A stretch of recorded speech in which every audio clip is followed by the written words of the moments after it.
ମୁଁ ଆଜି ନିଜକୁ ନିଜେ ଲଜ୍ଜାର ବିଷୟ ଯେ ଯଦି ପ୍ରଭୁ ମୋର ତତ୍ତ୍ୱ ନେଉଛନ୍ତି, ଯଦି ମୋର ଅହଙ୍କାରକୁ ମୁଁ ଛାଡୁନାହିଁ, ମୋର ଗର୍ବକୁ ଛାଡୁନାହିଁ, ହାୟ ମୋ ଦଣ୍ଡର ବାପ, ଡେଫିନେଟଲି କେହି ମଧ୍ୟ ଉଦ୍ଧାର କରିପାରିବେ।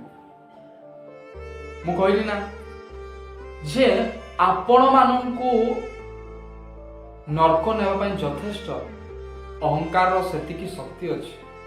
ଅନେକ ଲୋକ ଗର୍ବକୁ ଛାଡ଼ିବାକୁ ଚାହାନ୍ତି ନାହିଁ, ଅହଙ୍କାରକୁ ଛାଡ଼ିବାକୁ ଚାହାନ୍ତି ନାହିଁ। କାହିଁକି ନା ସେମାନଙ୍କର ମାନ, ମର୍ଯ୍ୟାଦା, ସମ୍ମାନ ଅହଙ୍କାର ଉପରେ ନିର୍ଭର କରୁଅଛି।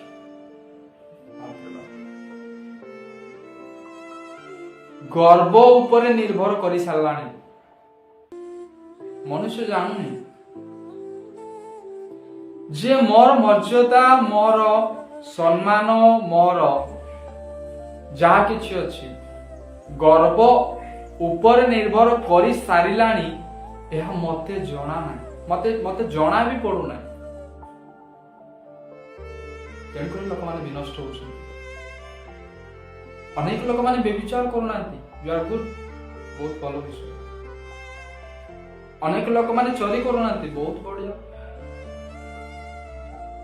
ଅନେକ ଲୋକମାନେ ତ କାହା ବିରୁଦ୍ଧରେ କଥା କହୁନାହାନ୍ତି, ଅତି ଉତ୍ତମ। କିନ୍ତୁ ଆପଣମାନଙ୍କ ଜୀବନରେ ଯେ ଗର୍ବ ଗୋଟିଏ ବିଷୟ ଅଛି, ତା ନର୍କ ନେବା ପାଇଁ ଯଥେଷ୍ଟ, ଆଉ କିଛି ନାହିଁ। ମନୋନୀତ ଦୂତଙ୍କୁ ଦିନ ଆସିବ, ସେ ଦନ୍ତର କେଡ଼ିମେଡ଼ି କରିବ। ଅପେକ୍ଷା କରିଛି, ନର୍କ ତାକୁ ଅପେକ୍ଷା କରିଛି। ବହୁତ ସମୟ ବି ନାହିଁ, ଅତି ଅଳ୍ପ ସମୟ, ଶୀଘ୍ର ଆସିବାକୁ ଯାଉଛି।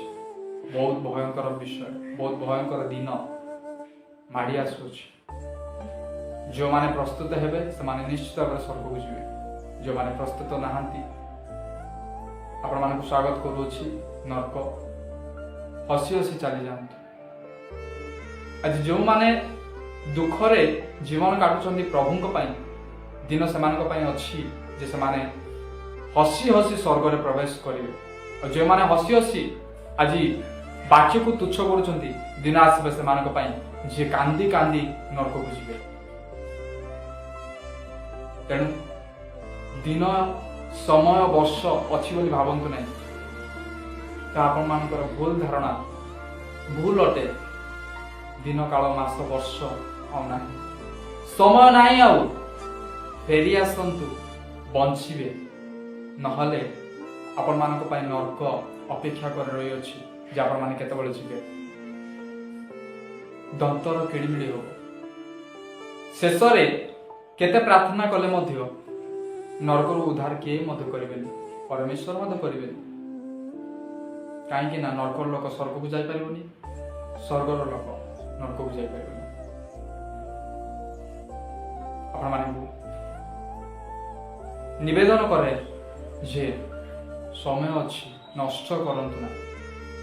ଗୋଟେ ବିଷୟ ମନେ ରଖନ୍ତୁ, ସବୁ ଜିନିଷ ନଷ୍ଟ ହେଲେ ଫେରି ଆସିବ, ସମୟ, ଚରିତ୍ର କେବେ ମଧ୍ୟ ଆସିବ ନାହିଁ। ମୁଁ ଚରିତ୍ରକୁ ବଜାୟ ରଖିଛି ବୋଲି କହୁନାହିଁ, ମୁଁ ନଷ୍ଟ କରିଦେଇଛି ମୋର ଚରିତ୍ରକୁ। ଦିନ ଥିଲା, ମାସ ଥିଲା, ବର୍ଷ ଥିଲା ଯେ ମୋର ଚରିତ୍ରକୁ ମୁଁ ନଷ୍ଟ କରିଦେଇଥିଲି। କିନ୍ତୁ ପରମେଶ୍ୱରଙ୍କର ଦୃଷ୍ଟିରେ, ପରମେଶ୍ୱରଙ୍କର ଇଚ୍ଛାରେ ଆଜି ତାଙ୍କ ନିକଟକୁ ଆସିଛି ବୋଲି ମନେ କରୁଅଛି। ତେଣୁ ଆପଣମାନେ ଅନ୍ୟର କାହାର ବିଷୟ ଉପରେ ନିର୍ଭର ନ ରଖି, କାହାକୁ ଫଲୋ ନ କରି ବାକ୍ୟ ଅନୁସାରେ ଜୀବନଯାପନ କାଟିବାକୁ ଚେଷ୍ଟା କରନ୍ତୁ। ତାହେଲେ ଆପଣମାନେ ନିଶ୍ଚିତ ଭାବରେ ସ୍ୱର୍ଗ ରାଜ୍ୟରେ ଅଂଶୀ ଗ୍ରହଣ କରିବେ। ଆପଣମାନଙ୍କୁ ସମସ୍ତଙ୍କୁ ଆଉ ପ୍ରେଜ୍ ଦ ଲର୍ଡ।